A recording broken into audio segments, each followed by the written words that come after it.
نحمده ونصلي على رسوله الكريم اما بعد فاعوذ بالله من الشيطان الرجيم بسم الله الرحمن الرحيم رب اشرح لي صدري ويسر لي امري واحلل عقدة من لساني يفقهوا قولي يا ايها الذين آمنوا قوا انفسكم واهليكم نارا وقودها الناس والحجارة عليها ملائكة غلاظ شداد لا يعصون الله ما أمرهم ويفعلون ما يؤمرون يا أيها الذين كفروا لا تعتذروا اليوم إنما تجزون ما كنتم تعملون يا أيها الذين آمنوا توبوا إلى الله توبة نصوحا عسى ربكم أن يكفر عنكم سيئاتكم ويدخلكم جنات تجري من تحتها الأنهار يوم لا يخزي الله النبي والذين آمنوا معه نورهم يسعى بين أيديهم وبأيمانهم يقولون ربنا أتمم لنا نورنا واغفر لنا إنك على كل شيء قدير يا أيها النبي جاهد الكفار والمنافقين واغلظ عليهم ومأواهم جهنم وبئس المصير ضرب الله مثلا للذين كفروا امرأة نوح وامرأة لوط كانتا تحت عبدين من عبادنا صالحين فخانتاهما فلم يغنيا عنهما من الله شيئا وقيل ادخلا النار مع الداخلين وضرب الله مثلا للذين آمنوا امرأة فرعون إذ قالت رب ابن لي عندك بيتا في الجنة ونجني من فرعون وعمله ونجني من القوم الظالمين ومريم ابنة عمران التي أحسنت فرجها فنفخنا فيه من روحنا وصدقت بكلمات ربها وكتبه وكانت من القانتين صدق اللہ العظیم۔ اے لوگو جو ایمان لائے ہو، بچاؤ اپنے آپ کو اور اپنے گھر والوں کو اس آگ سے جس کا ایندھن انسان اور پتھر ہوں گے، جس پر نہایت تندخو اور سخت گیر فرشتے مقرر ہوں گے، جو کبھی اللہ کے حکم کی نافرمانی نہیں کرتے اور جو کچھ بھی انہیں حکم دیا جاتا ہے اسے بجا لاتے ہیں۔ اس وقت کہا جائے گا کہ اے کافرو، آج معذرتیں پیش نہ کرو، تمہیں تو ویسا ہی بدلہ دیا جا رہا ہے جیسے تم عمل کر رہے تھے۔ اے لوگو جو ایمان لائے ہو، اللہ سے توبہ کرو، خالص توبہ، بعید نہیں کہ اللہ تمہاری برائیاں دور کر دے اور تمہیں ایسی جنتوں میں داخل فرما دے جن کے نیچے نہریں بہہ رہی ہوں گی۔ یہ وہ دن ہوگا جب اللہ اپنے نبی صلی اللہ علیہ وسلم کو اور ان لوگوں کو جو آپ کے ساتھ ایمان لائے رسوا نہ کرے گا۔ ان کا نور ان کے آگے آگے اور ان کی دائیں جانب دوڑ رہا ہوگا اور وہ کہہ رہے ہوں گے، اے ہمارے رب، ہمارا نور ہم پر مکمل کر دے اور ہم سے درگزر فرما، تو ہر چیز پر قدرت رکھتا ہے۔ اے نبی صلی اللہ علیہ وسلم، کفار اور منافقین سے جہاد کیجئے اور ان کے ساتھ سختی سے پیش آئیے، ان کا ٹھکانہ جہنم ہے اور وہ بہت برا ٹھکانہ ہے۔ اللہ کافروں کے معاملے میں نوح علیہ السلام اور لوط علیہ السلام کی بیویوں کو بطور مثال پیش کرتا ہے۔ وہ دو ہمارے صالح بندوں کی زوجیت میں تھیں، مگر انہوں نے اپنے شوہروں سے خیانت کی اور وہ اللہ کے مقابلے میں ان کے کچھ بھی کام نہ آ سکے۔ دونوں سے کہہ دیا گیا، جاؤ آگ میں جانے والوں کے ساتھ تم دونوں بھی چلی جاؤ۔ اور اہل ایمان کے معاملے میں اللہ فرعون کی بیوی کی مثال پیش کرتا ہے، جبکہ اس نے دعا کی، اے میرے رب، میرے لیے اپنے ہاں جنت میں ایک گھر بنا دے اور مجھے فرعون اور اس کے عمل سے بچا لے اور ظالم قوم سے مجھ کو نجات دے۔ اور عمران کی بیٹی مریم کی مثال دیتا ہے، جس نے اپنی شرمگاہ کی حفاظت کی تھی، پھر ہم نے اس کے اندر اپنی طرف سے روح پھونک دی اور اس نے اپنے رب کے ارشادات اور اس کی کتابوں کی تصدیق کی اور وہ اطاعت گزار لوگوں میں سے تھی۔ شروع کرتی ہوں اللہ کے نام سے جو بے انتہا مہربان نہایت رحم فرمانے والا ہے۔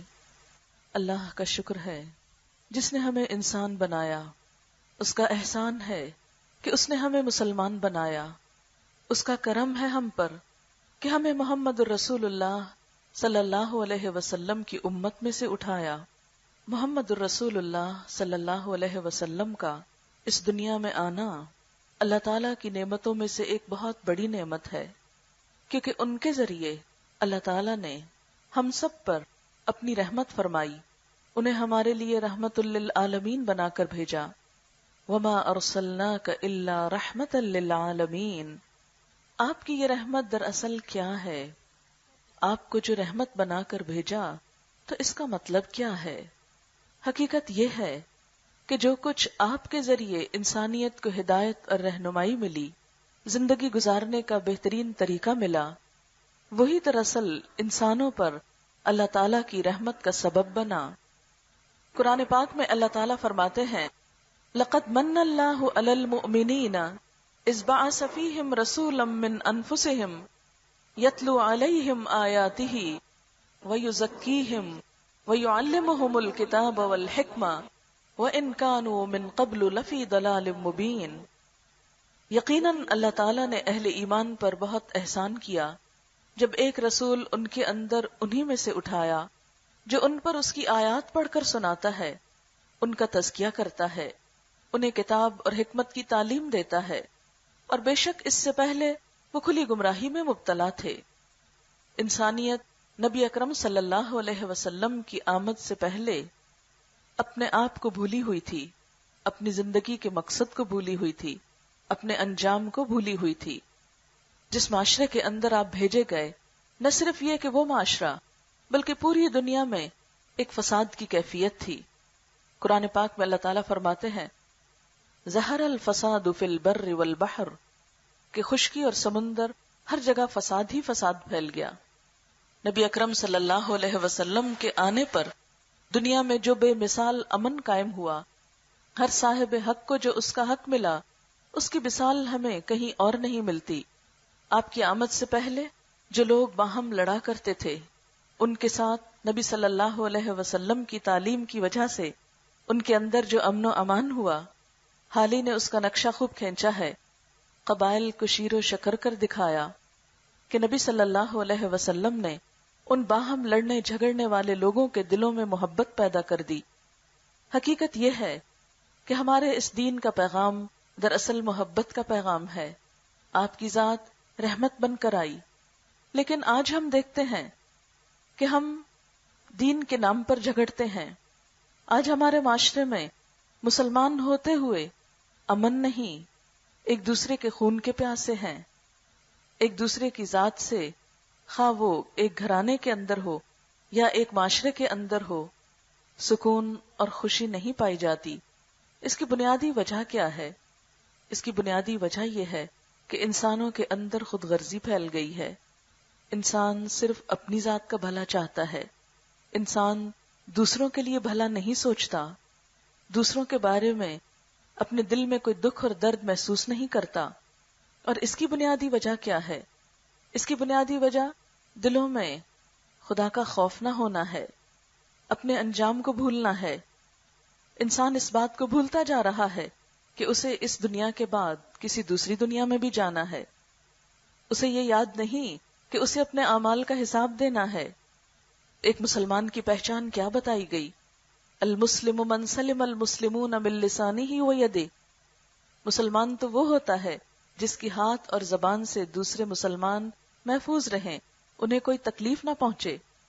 آپ صلی اللہ علیہ وسلم نے فرمایا خدا کی قسم تم میں سے کوئی شخص مومن نہیں ہو سکتا جب تک کہ وہ اپنے بھائی کے لیے وہ نہ چاہے جو وہ اپنے لیے چاہتا ہے۔ گویا جب تک دوسروں کے لیے وہ نہ سوچا جائے جو اپنے لیے سوچتے ہیں، دوسروں کے لیے وہ خیرخواہی کے جذبات اور محبت کے جذبات نہ ہوں جو انسان کو اپنوں کے لیے ہوتے ہیں، تو اس وقت تک انسان کا ایمان مکمل نہیں ہوتا۔ نبی صلی اللہ علیہ وسلم نے فرمایا جو شخص اللہ اور یوم آخرت پر ایمان رکھتا ہو اسے چاہیے کہ وہ اپنے ہمسائے کو تکلیف نہ دے۔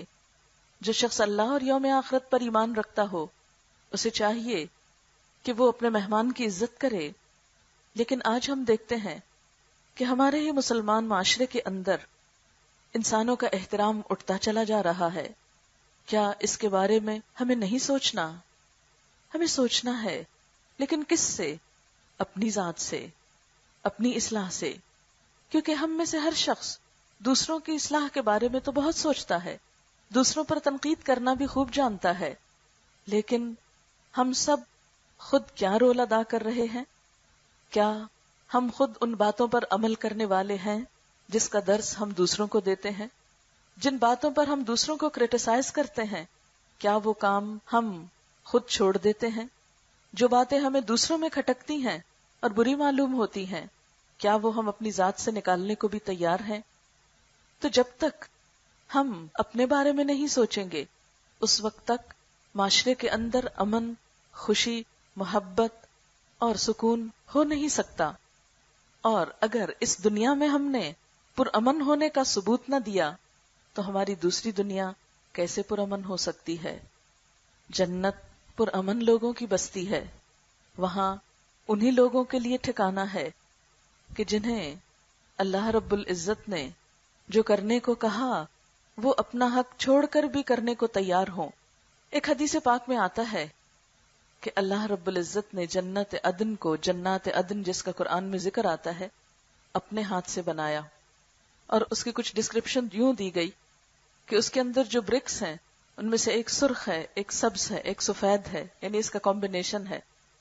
اس میں کس قسم کا آرٹ ہوگا، کیا ڈیزائن ہوگا، یہ تو اللہ تعالیٰ نے کچھ بتایا ہی نہیں۔ بہرحال چھوٹی چھوٹی جھلک ضرور دکھائی۔ وہ اتنی خوبصورت ہے، بنانے کے بعد قسم کھائی کہ تیرے اندر کوئی بخیل شخص نہیں جا سکے گا۔ یہ جنت بخل کرنے والوں کے لیے نہیں ہے۔ بخل کرنا کیا ہے؟ اپنی ذات کے لیے سب کچھ سمیٹنا اور دوسروں کے لیے خیر اور بھلائی کے جذبات نہ رکھنا، خیر اور بھلائی کو دوسروں سے روک دینا، اپنے لیے وہ کچھ چاہنا کہ جو خود کو پسند ہو، لیکن دوسروں کو دیتے وقت ان سب چیزوں اور پیمانوں کو بھول جانا۔ اسی طرح اللہ کے رسول صلی اللہ علیہ وسلم نے جنت کے بارے میں ہمیں یہ بھی بتایا کہ وہ بہترین جنت، وہ خوبصورت جنت ان لوگوں کے لیے نہیں کہ جو دوسروں کا حق مارتے ہیں، دوسروں پہ ظلم ڈھاتے ہیں، دوسروں کا برا سوچتے ہیں۔ آپ صلی اللہ علیہ وسلم نے جنت کا جو نقشہ کھینچا، اس سے یوں معلوم ہوتا ہے کہ جنت میں جانے والے لوگوں کے دل حسد، نفرت، بغض، کینے اور عداوت سے پاک ہوں گے۔ آپ نے فرمایا کہ جنت میں جانے والوں کے باہم دل ایسے ہوں گے جیسے پرندوں کے ہوتے ہیں، کہ ان کے اندر کسی کے لیے نفرت اور حسد نہیں۔ آج ہم سب اپنے دلوں کے اندر جھانک کر دیکھیں، اس لیے کہ دل ایک ایسی چیز ہے جس کا جائزہ ہم خود ہی لے سکتے ہیں۔ کیا واقعی ہمارا دل ان تمام جذبات سے پاک ہے؟ سورۃ الشعراء میں اللہ تعالیٰ فرماتے ہیں، یوم لا ينفع مال ولا بنون الا من اتى اللہ بقلب سلیم، جس دن مال اور بیٹے کام نہ آئیں گے مگر جو شخص قلب سلیم لے کر آیا، سلامت دل لے کر آیا، محفوظ دل لے کر آیا۔ یہ سلامت دل کس چیز سے؟ سلامت دل لالچ سے، حسد سے، شرک سے، نفرت سے، عداوت سے، دوسروں کو دکھ دینے اور دوسروں کے بارے میں برا سوچنے سے پاک۔ اللہ تعالیٰ کی ذات انسان کے دل کو دیکھتی ہے۔ ایک حدیث پاک میں آتا ہے، اللہ نہ تمہاری شکل و صورت دیکھتا ہے اور نہ تمہارے مال کو دیکھتا ہے، کیونکہ شکل و صورت تو اس نے خود بنائی ہے۔ هو الذی یصورکم فی الارحام کیف یشاء، وہ تمہیں ماؤں کے پیٹ میں جیسے چاہتا ہے بنا دیتا ہے۔ یہ تو اس کے اپنے ڈیزائنز ہیں، جس طرح جی چاہا جس کو دیا، اس میں کسی کا اپنا کوئی بھی کمال نہیں۔ لیکن وہ کیا دیکھتا ہے؟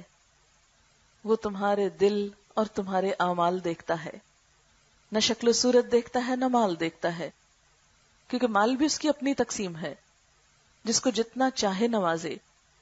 چاہے تو اپنے نافرمان بندوں کو، نمرود اور فرعون کو بہت کچھ دے دے، اور چاہے تو اپنے پسندیدہ بندوں کو اتنا بھی نہ دے کہ 2 وقت ان کا پیٹ بھر سکے۔ یہ اس کی اپنی تقسیم ہے۔ اس لیے ان چیزوں سے وہ متاثر نہیں ہوتا۔ وہ کس سے متاثر ہوتا ہے کہ انسان کا دل کیسا ہے، کیونکہ وہ بندہ مومن کے دل میں ہی سماتا ہے۔ انسان کے جسم میں صرف دل ہی ایسی جگہ ہے جہاں اللہ تعالیٰ کا مقام ہو سکتا ہے، یا جہاں پر انسان اپنے رب کو محسوس کر سکتا ہے. لہذا بندہ مومن کا دل جب اللہ کی محبت میں سرشار ہوتا ہے، جب اللہ تعالیٰ کی خاطر وہ بڑی بڑی قربانی کرنے کو تیار ہو جاتا ہے، اللہ کی خاطر اپنے دل سے نفرت اور حسد کو پاک کرتا ہے، تو ایسا ہی دل رب کا پسندیدہ دل ہے. اللہ تعالیٰ قیامت کے دن قلب سلیم کے سوا کوئی دل قبول نہ کریں گے. ایسے دل جن کے اندر حسد اور بغض ہو، اللہ تعالیٰ کے نزدیک اس قابل نہیں کہ ان کو جنت جیسی اعلیٰ ترین خوبصورت ترین نعمتوں سے لطف اٹھانے کا موقع دیا جائے. اس لیے ہم سب کو اپنے بارے میں سوچنا ہے. مثلا اگر ہمارے ظاہر میں کچھ کمی بیشی ہے تو بہت سے لوگ اس کی طرف انگلی اٹھا دیتے ہیں اور سامنے آ کر بتا دیتے ہیں دیکھو تم ایسے ہو، تم ویسے ہو. بعض بزدل ایسے ہوتے ہیں جو سامنے تو کچھ نہیں کہتے، خوشامد کرتے ہیں، لیکن پیٹھ پیچھے بہت کچھ کہتے رہتے ہیں. اور عام طور پر ہم ایسی ہی بزدلی کا مظاہرہ کرتے ہیں کہ جہاں بیٹھیں گے دوسروں ہی کے بارے میں کچھ نہ کچھ نفرت اور حسد کا اظہار کرتے رہیں گے. حالانکہ ایسا کرنے سے انسان کی اپنی قدر و قیمت کچھ بھی نہیں بڑھتی. ظاہر ہے کہ ایک منہ سے جب کسی کے بارے میں برے الفاظ نکلیں گے تو وہ منہ یا وہ زبان خوبصورت زبان کیسے ہو سکتی ہے، پسندیدہ کیسے ہو سکتی ہے، وہ دوسروں کے دل میں اپنی جگہ کیسے بنا سکتی ہے. اس لیے عام طور پر جب ہم دین کی بات کرتے بھی ہیں تو اپنے ظاہر کی اصلاح کی بڑی بات کرتے ہیں. کچھ ظاہری ریچولز کا خوب اہتمام کر لیتے ہیں کیونکہ وہ سب کو نظر آتے ہیں، مگر دلوں کا کیا حال ہے وہ کسی کو نظر نہیں آتے. اس کو صرف انسان خود ہی دیکھ سکتا ہے. اس لیے اپنے آپ کو پہچاننا، اپنی غلطی کو دیکھنا، اس کو مان لینا، اس کی اصلاح کرنا، یہ سب سے مشکل کام ہوتا ہے اور یہ اکیلے خود ہم ہی کو کرنا ہے. اس کی اصلاح جب تک ہم خود نہ کریں گے اس وقت تک کوئی نہیں کر سکتا. ہم بظاہر کسی سے مسکرا کے مل سکتے ہیں لیکن جو ہمارے دل کے اندر ہے وہ صرف ہم جانتے ہیں. اس لیے اللہ تعالیٰ ظاہر پہ نہیں دل پہ معاملہ کریں گے کہ دل کیسا ہے. اسی لیے کیا فرمایا، انما الاعمال بالنیات، اعمال کا دار و مدار نیتوں پر ہے اور نیت کی جگہ بھی دل ہے. اس کا یہ مطلب نہیں کہ انسان ظاہر سے غافل ہو جائے اور ظاہر میں جو پابندیاں اللہ تعالیٰ نے ہمارے لیے رکھی ہیں ان کو ہم سیکنڈری سمجھیں، یا یہ کہ ان کو کچھ اہمیت ہی نہ دیں یا ان کی طرف توجہ ہی نہ دیں. نہیں، وہ بھی اہم ہے. اس لیے کہ بندہ مومن جب اپنے آپ کو اللہ کے حوالے کرتا ہے تو پھر ہر حکم پر لبیک کہتا چلا جاتا ہے. اللہ تعالیٰ نے قرآن پاک میں ابراہیم علیہ السلام کو اپنا دوست کہا، واتخذ اللہ ابراہیم خلیلا. کیوں دوست کہا؟ کیسے دوست بنے؟ اللہ تعالیٰ کی خاطر جب ماں باپ کو چھوڑنا پڑا تو چھوڑ دیا. باپ نے دھمکی دی کہ ابراہیم تم باز آ جاؤ اپنی باتوں سے ورنہ تجھے سنسار کر دوں گا. لیکن باپ کی محبت اللہ تعالیٰ کی وحدانیت اور اللہ کو ماننے کے راستے میں ہرگز بھی آڑے نہیں آئی. پوری قوم نے مل کر آگ کا ایک الاؤ تیار کیا. ابراہیم علیہ السلام بے خطر اس میں کود پڑے. کس کی خاطر؟ اپنے رب کی خاطر کہ یا اللہ مجھے اس آگ میں جلنا تو گوارا ہے لیکن تیرے ساتھ ان بتوں کو شریک کر دو یہ گوارا نہیں ہے. اپنا وطن، اپنا گھر بار سب کچھ چھوڑ دیا. بیوی اور بیٹے کو اللہ کے حکم پر اس بے آب و گیا وادی میں جب بسانا پڑا تو بسا کر چلے آئے. اور اس کے بعد جب بیٹا جوانی کی عمر کو پہنچا اللہ کا حکم آیا کہ اس کے گلے پہ چھری پھیر دو تو چھری پھیرنے سے بھی گریز نہیں کیا. یہ ساری ادائیں، یہ ساری قربانیاں کس کے لیے تھیں؟ اپنے رب کے لیے، کیونکہ انہوں نے اپنے آپ کو سچا ثابت کیا. جو کچھ کہا کر کے دکھایا. وہاں صرف زبانی خالی محبت کا دعویٰ نہ تھا. آج ہم بھی سب یہ اس بات کا دعویٰ کرتے ہیں کہ ہمارا دل بہت اچھا ہے، ہمیں اللہ تعالیٰ سے محبت ہے، لیکن اس محبت کا کوئی اثر ہمارے ظاہر میں کیوں نہیں آتا، ہماری عملی زندگی میں کیوں نہیں آتا، انسانوں کے ساتھ معاملہ کرتے وقت کیوں نہیں آتا، ہم دوسروں کو معاف کیوں نہیں کر سکتے؟ ان سب باتوں کے بارے میں ہمیں خود سوچنا ہوگا. اسی لیے میں نے یہ چند آیات سورۃ التحریم کی آیت 6 سے 12 تک کا انتخاب کیا ہے کہ جس میں اللہ تعالیٰ فرماتے ہیں یا ایھا الذین آمنوا، اے لوگو جو ایمان لائے ہو۔ کون ایمان والے؟ میں اور آپ، ہم سے خطاب ہے، جو زبان سے اقرار کرتے ہو کس بات کا؟ کہ اللہ ہمارا رب ہے، جو اقرار کرتے ہو اس بات کا کہ محمد الرسول اللہ صلی اللہ علیہ وسلم ہمارے رہنما ہیں، جو اس بات کا اقرار کرتے ہو کہ قرآن اللہ کی سچی کتاب ہے، جو اس بات کو مانتے ہو کہ اس دنیا کے خاتمے کے بعد ایک اور دنیا بھی ہے جہاں اس دنیا میں کیے ہوئے اعمال کا حساب دینا ہے۔ یا ایھا الذین آمنوا، اے ماننے والو، اے زبان سے اقرار کرنے والو، اب تم پر اس ماننے کی کچھ ذمہ داریاں بھی عائد ہوتی ہیں، اور وہ کیا ہیں؟ قوا انفسکم واہلیکم نارا، بچاؤ اپنے آپ کو اور اپنے گھر والوں کو، کس سے؟ نارا، آگ سے۔ بچاؤ خود کو، کیونکہ خود کو خود ہی بچا سکتے ہو۔ خود کو بچانے کے لیے اپنے اندر جھانک کے دیکھنا ہوگا کہ میں اپنے رب کے بارے میں کیسا گمان رکھتی ہوں، میں اس کے دین کے بارے میں کیا سوچتی ہوں، اس کے دین پر عمل کرنے والوں کے لیے کیا جذبات رکھتی ہوں، اس کی کتاب کے ساتھ میرا معاملہ کیا ہے۔ یہ سب کچھ ہم خود اپنے آپ سے پوچھ سکتے ہیں اور خود ہی سے پوچھنا ہوگا، اس لیے کہ اپنی فکر آپ کرنے کا سبق دیا جا رہا ہے۔ قوا انفسکم، بچاؤ اپنے آپ کو، کس چیز سے بچاؤ؟ نارن، آگ سے بچاؤ۔ کون سی آگ؟ جہنم کی آگ۔ ہم تو عموماً یہ سمجھتے ہیں کہ جب ہم نے کلمہ لا الہ الا اللہ پڑھ لیا تو جہنم ہم پہ حرام ہو گئی، اب چاہے تو ہم چوری ڈاکہ کریں، چاہے تو ہم جھوٹ بولیں، چاہے کسی پہ الزام تراشی کریں، چاہے ہم کسی کو ذلیل و خوار کریں، ہم نے لا الہ الا اللہ کہہ رکھا ہے، جنت کی کنجی ہماری جیب میں ہے، جب چاہیں جا کے کھول لیں۔ اللہ تعالی ہم ہی کو کہہ رہے ہیں یا ایھا الذین آمنوا، اے ایمان کا دعویٰ کرنے والو، قوا انفسکم، بچاؤ اپنے آپ کو، واہلیکم، صرف خود کو نہیں، اپنے بال بچوں کو بھی، اپنے گھر والوں کو بھی۔ کس چیز سے بچاؤ؟ گرمی سے، کسی وائرس سے، بیماری سے، مفلسی سے، بھوک سے؟ نہیں، وہ تو بچاؤ گے ہی اپنی ضرورت کو ایک بڑی آفت سے، نارن، آگ سے۔ کون سی آگ؟ کیسی آگ؟ وقودها الناس والحجارہ، جس کا ایندھن، جس کا فیول انسان اور پتھر ہوں گے۔ انسان جلیں گے اس آگ میں، وہ آگ لکڑی سے نہیں جلائی جائے گی، کوئلوں سے نہیں جلائی جائے گی، وہ آگ انسانوں سے بھڑکائی جائے گی۔ وقودها الناس، اور ساتھ اس آگ کو تیز کرنے کے لیے کیا ہے؟ والحجارہ، پتھر ہیں۔ ہم سب جانتے ہیں کہ پتھروں کی آگ شدید ترین آگ ہوتی ہے۔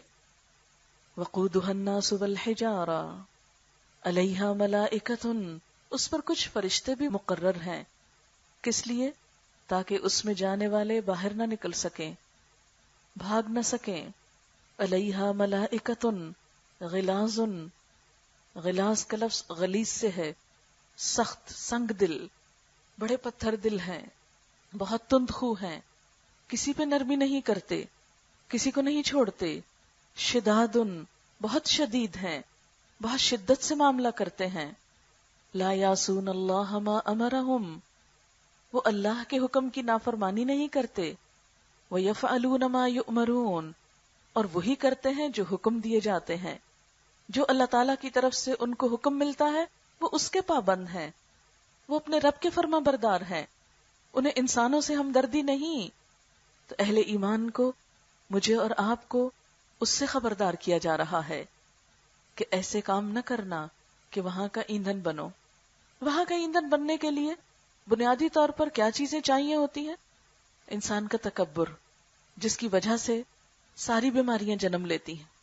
اگر ہم غور کریں غصہ کس سے جنم لیتا ہے تو بنیادی طور پر اس کی وجہ بھی تکبر ہی ہے کہ انسان اپنے آپ کو بڑی چیز سمجھتا ہے، جب اس کی مرضی کے خلاف کوئی چیز ہوتی ہے تو غصے میں بھڑک اٹھتا ہے، دنیا میں ہی ایک آگ اپنے دل میں بھڑکا لیتا ہے۔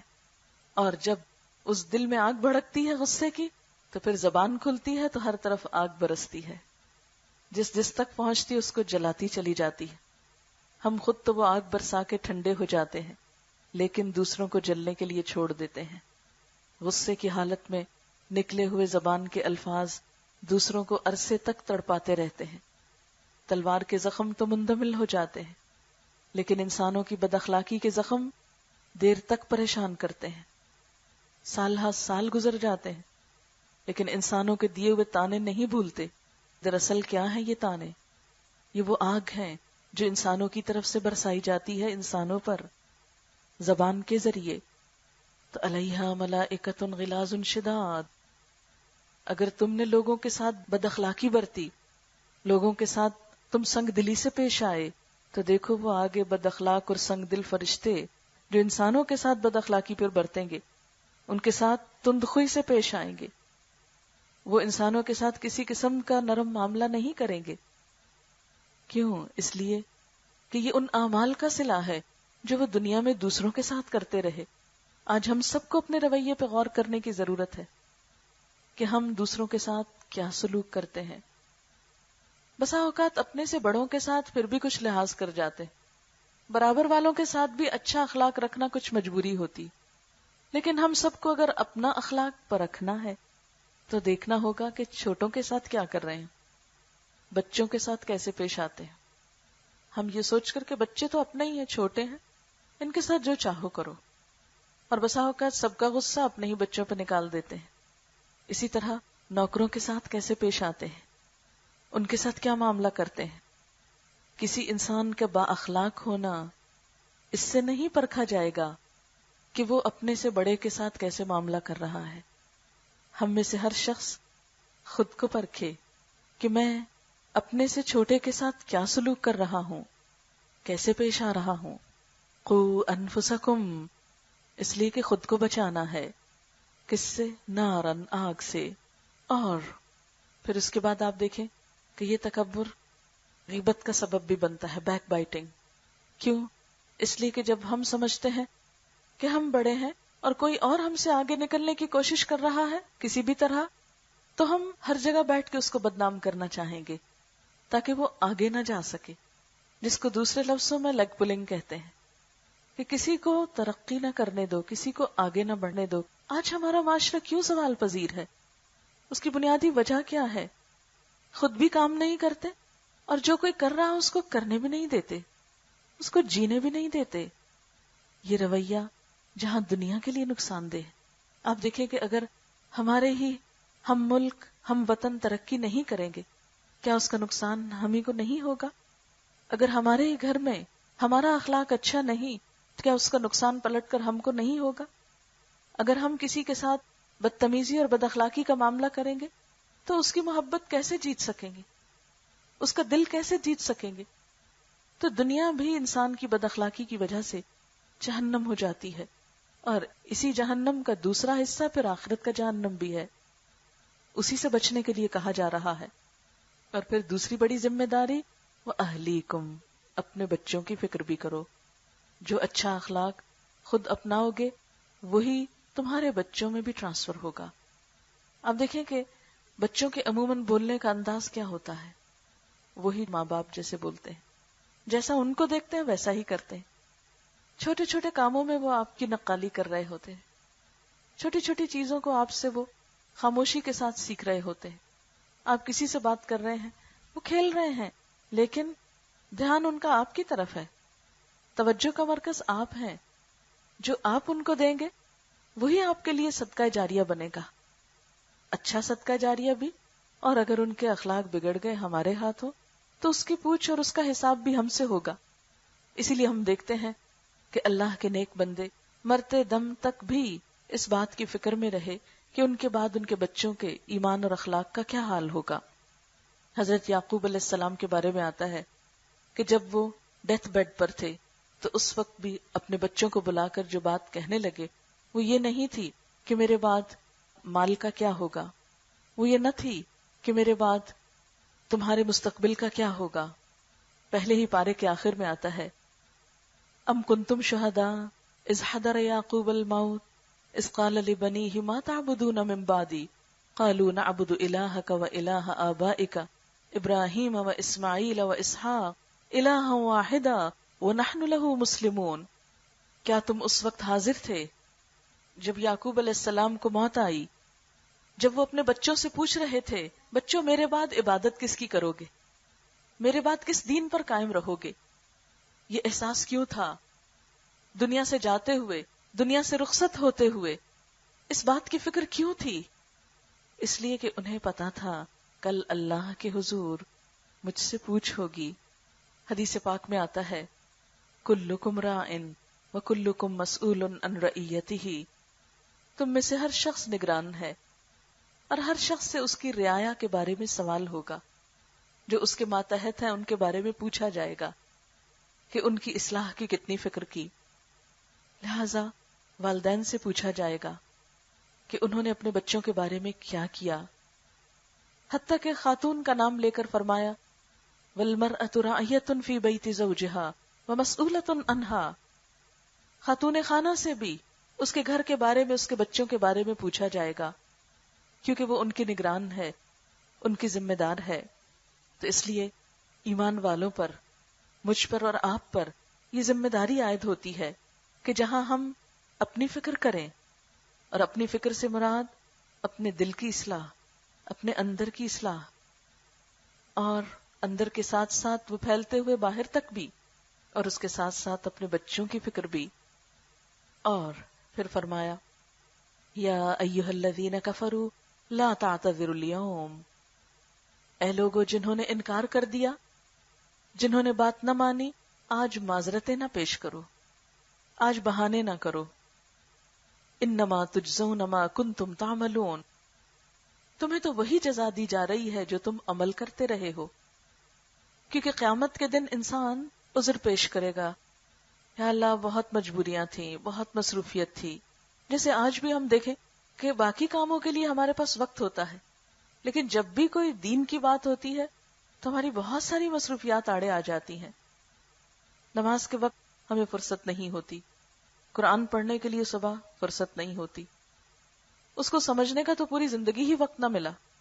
بہت کچھ پڑھا، بہت کچھ سیکھا، لیکن بے شمار کتابوں میں سے ایک اللہ کی کتاب، اس کے لیے وقت نہ ملا.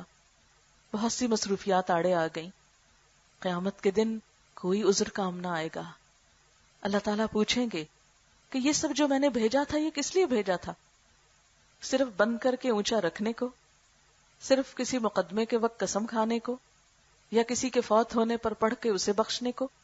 یہ تو کتاب زندہ ہے، ہدایت کے لیے آئی ہے. ذالک الکتاب لا ریب فیہ ھدی للمتقین، انسانوں کی ہدایت کے لیے بھیجی گئی یہ کتاب. لیکن آج ہم ہدایت کے سوا ہر کام لے رہے ہیں اس سے، خواہ جادو کرنے کا ہو، یا جن بھوت بگانے کا ہو، یا مقدمے لڑنے کا ہو، یا قسمیں کھانے کا ہو، یا خوبصورت کیلی گرافی سے سجانے کا ہو، یا شادی کے وقت دلہن کو اس کے نیچے سے گزارنے کا ہو، یا فوت شدہ انسان کے ساتھ کچھ حصہ رکھ کے دفنانے کا ہو، یا قبر پہ کوئی آیت کا کتبہ لکھ کے لگانے کا ہو. وہ سب ٹھیک ہے، لیکن جس اصل کام کے لیے آئی ہے یہ کتاب، اس کی طرف سے ہم قومی اور اجتماعی طور پر غافل ہیں.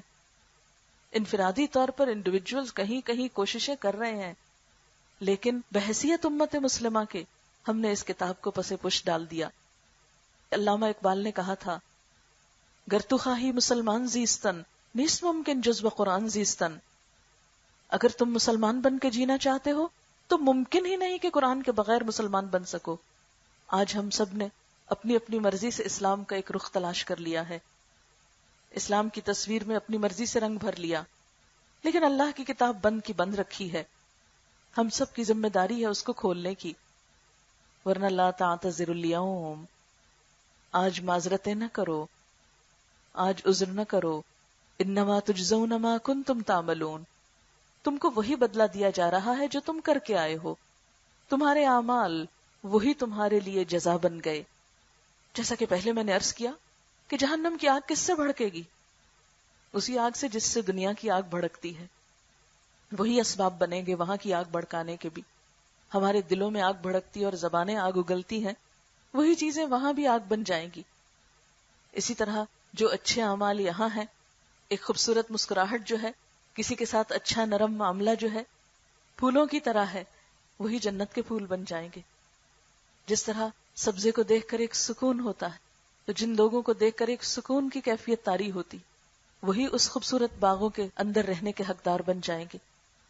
تو ہم سب کو ایسا انسان بننے کی ضرورت ہے کہ جو واقعی اس بہترین جگہ کا اہل ہو،